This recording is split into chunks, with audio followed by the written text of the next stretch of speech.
Duncan Marsh is the International Climate Policy Director with the Nature Conservancy. He is also there at COP22 in Morocco with a closer look at what has been accomplished. Duncan, thanks for joining us. What do you think COP22 actually accomplished, and what kind of impact will it have? Thank you. Well, the agreement reached in Paris last year, known as the Paris Agreement, was a landmark agreement in which set forth terms by which all countries would be participating.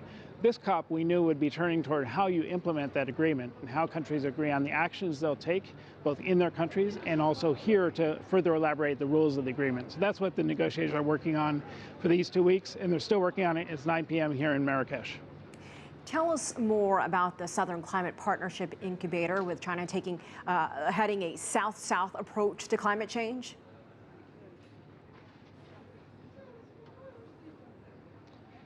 Well, the leadership of developing countries is quite prevalent at this COP. Morocco itself has obviously leading the COP and serving as the presidency to the COP. But Morocco is really established a plan for adopting renewable energy that's almost unprecedented. By 2030, they plan to have 52% of their electricity coming from renewable energy sources, an astounding number. Right now, Morocco's importing over 90% of their energy, so that's a real change in the type of leadership we need from countries going forward. So that's really positive. This COP here in Africa obviously is concentrated on the adaptation to climate change, to the impacts that countries are facing from climate change and the risks they face. So that's been a big focus of this COP as well. Well, and you mentioned Morocco getting a lot of praise for leading the charge there on the African continent. Are you optimistic about some of these changes that will be taking place there?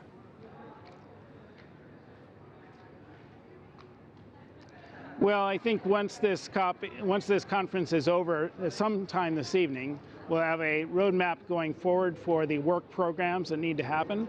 The good thing is countries have agreed to finish that by 2018, 2 years from now, when they meet at the COP, probably in Poland that year. And with those work programs completed, nations will be really on the path to implementing the commitments they took last year in Paris. So that's going to be an important step forward from here. We always knew this was going to be a COP focused more on procedure than on the big agreement, such as was agreed in Paris last year. But these are really important steps. So you have to get the details right in order to allow the big picture to come forward. Any remaining concerns that you have? What are some of the things that you will watch in the coming months? Well, we're watching for how some of the mechanisms that were identified in Paris will be developed. For example, one of the innovative aspects of the Paris Agreement was the provision for market mechanisms for countries to cooperate in how they go about achieving the targets they set out in Paris. So elaborating those mechanisms, how countries can work together, what are the opportunities for private capital to play a role, will be very important. Another key area is in finance, and what the roadmap forward for finance and how countries are going to be contributing to supporting the efforts of developing countries.